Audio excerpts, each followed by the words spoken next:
YouTube community? It's your favorite apostate and undude too, here, once again exposing those Watchtower inconsistencies and freeing you from the prison of your very own mind. Now, for tonight's discussion, I don't have anything in particular prepared, nothing terribly in-depth. It's a Sunday evening, and I've had some things weighing on my mind, so forgive the informality of this this little discussion here.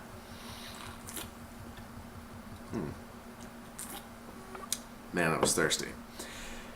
In any event, there's a moral to this story, so if you're a bit impatient, don't worry about it.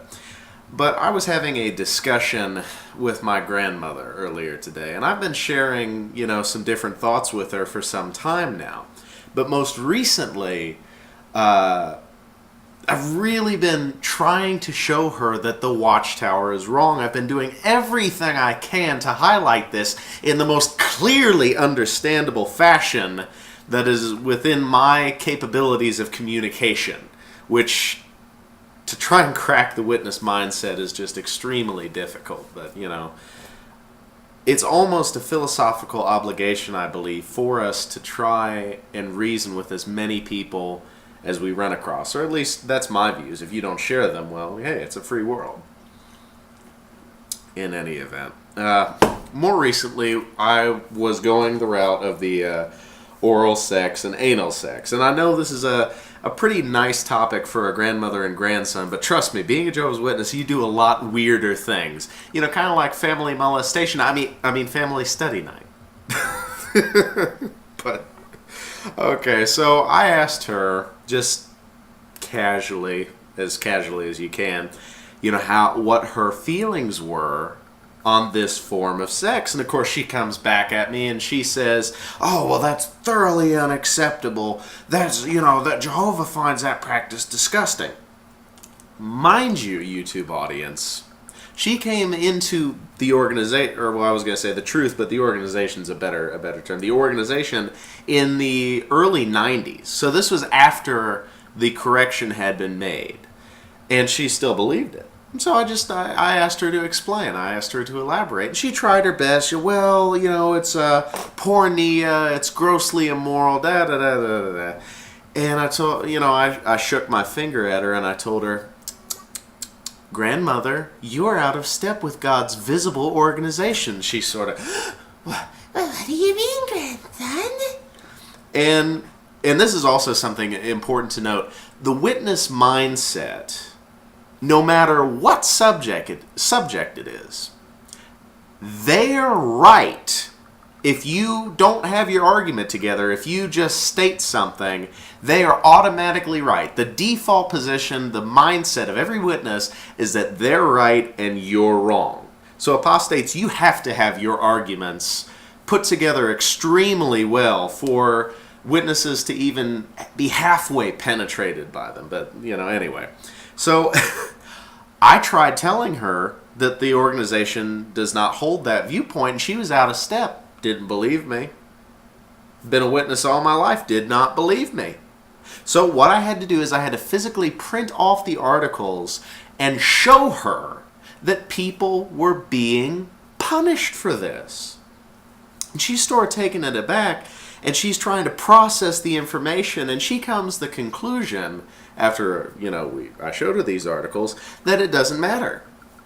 The light just keeps getting brighter and brighter after all. It just doesn't matter. If I had a nickel for every time she said that.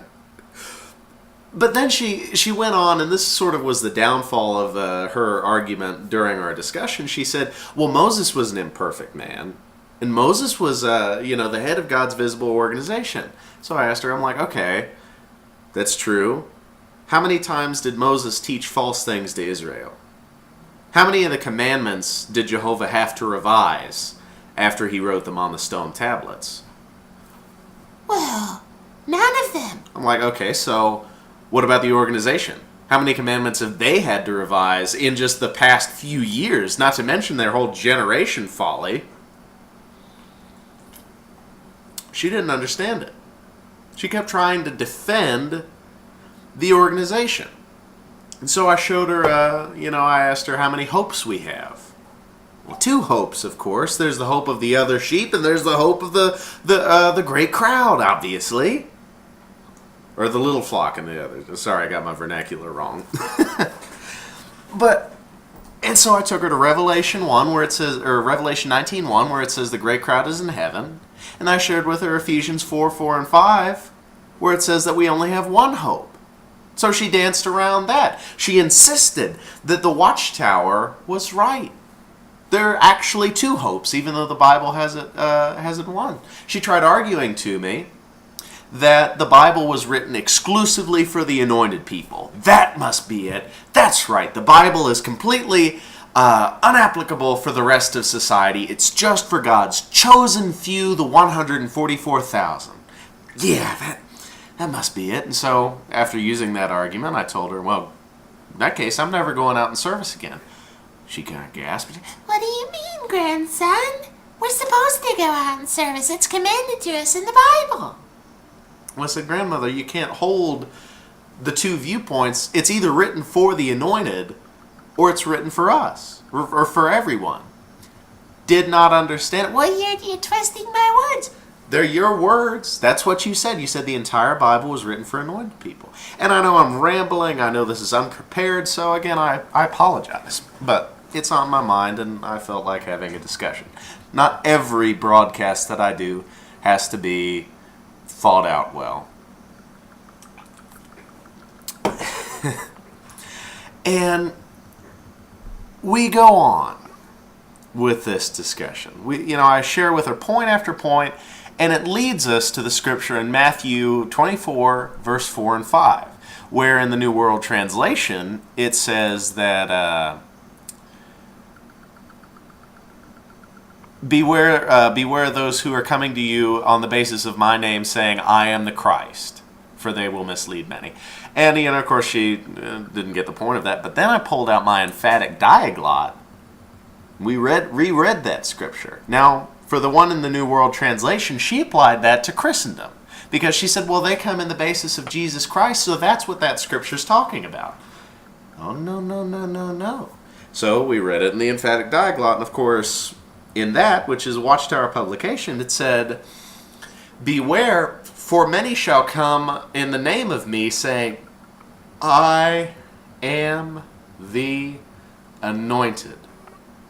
And many they shall deceive. And I asked her, I said, Grandmother, how many people do you know in Christendom that refer to their leaders as anointed? As far as I know, only Jehovah's Witnesses do that. She starts stuttering. They can't possibly mean that. And we go on with the discussion. And finally, and this is sort of the point of this video that I would like to impress upon the YouTube community, the truth came out. She said it didn't matter if they were wrong, lost her temper, yelled. It doesn't matter if they're wrong. It's the truth. Grandmother, if it's wrong, then it can't be the truth, can it? The truth is not wrong. She stuttered around, didn't have a prepared argument. It was a fluid discussion, spontaneous.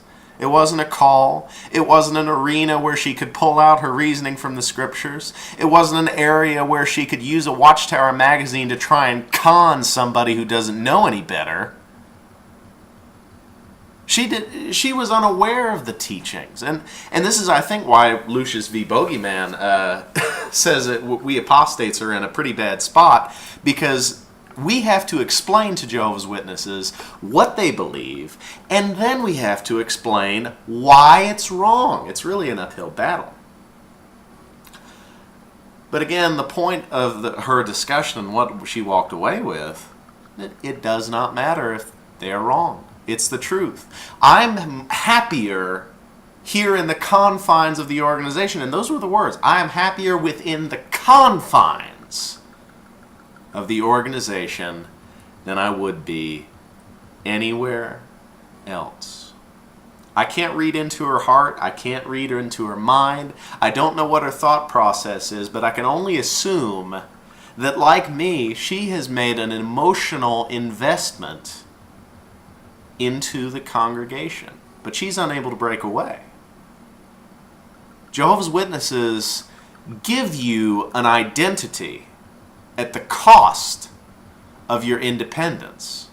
Now, my grandmother, I love her to death. She's an extremely intelligent woman. She was a teacher. She graduated from college.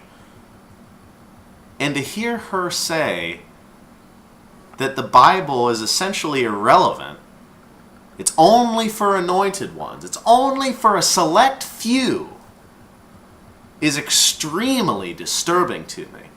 And it resolves my commitment to tear down this destructive cult.